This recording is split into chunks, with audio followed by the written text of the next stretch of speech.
yine yollara, yaşıyor bu sözler. Anlat hadi onlara, ne diyor bu gözler? Çıktık yine yollara, yaşıyor bu sözler. Anlat hadi onlara, ne diyor bu gözler? Yollar anlatır, her bedende farklı kavgası. Beni de ağlatır, yanmayan bu sokak lambası. Damgasıdır dik yokuş, şehre uzak bölgeler. Köşe başında 10 yaşında kimlik arıyor gölgeler. Doğmayan hayallerin, cehennemin tam ortası. Seni de korkutur mu olmayan hayat sigortası? İlgisiz bu devletin, bak ilgisiz konutları. Beşikten atlar uçuruma, varoşların umutları. Kapitalist beyinlerin zekasının bir sonucu bu. Dengesiz terazi düşman etti insanoğlunu. Ve sistem öyledir ki bedeni asgari çalıştırır. Öküz de servetiyle görgüsüz sidik yarıştırır. Boldur ülkemin politikayla kuyu kazanları. Bir günde gündem estetik ve sosyetik sazanları. Yazar mısın Beyaz Saray'da orucunu bozanları? Yazar mısın ki sen, yazar mısın basın kitapları?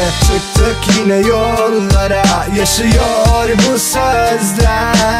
Anlat hadi onlara, ne diyor bu gözler? Çıktık yine yollara, yaşıyor bu sözler. Anlat hadi onlara, ne diyor bu gözler? Kavgalar ve zor yaşam sebep geçim sıkıntısı. Bir iş bir evdi sadece mutluluk takıntısı. Sokaklarında büyüdüm hep, adımlarımla büyüdü rap. Ve yürüdüğümde sahnelerde belgesel gibiydi hep. Kulaklarında senfoni, çocuk silah siren sesi. Dudaklarında bir küfür ki bak hayat fakültesi. Master'ım bu burjuva, sanatta gerçek arıyorsan. Gözlerinde cümle çok, yazma dilini biliyorsan. Kalbinizde yüzleşin, varsa bölsün uykunu. Çelik kapıyla korumalar, zekana denk çözüm bu mu?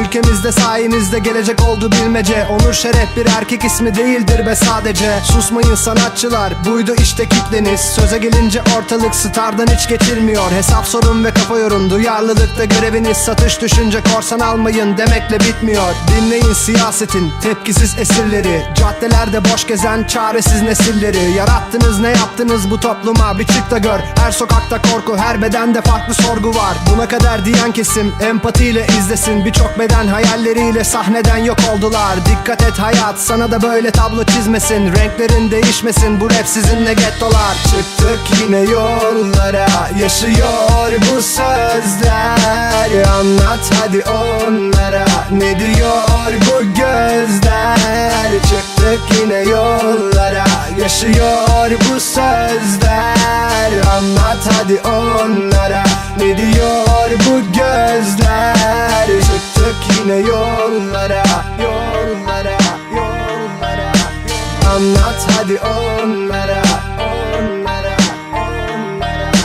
Çıktık yine yollara, yollara, yollara. Anlat hadi onlara, ne diyor bu gözler?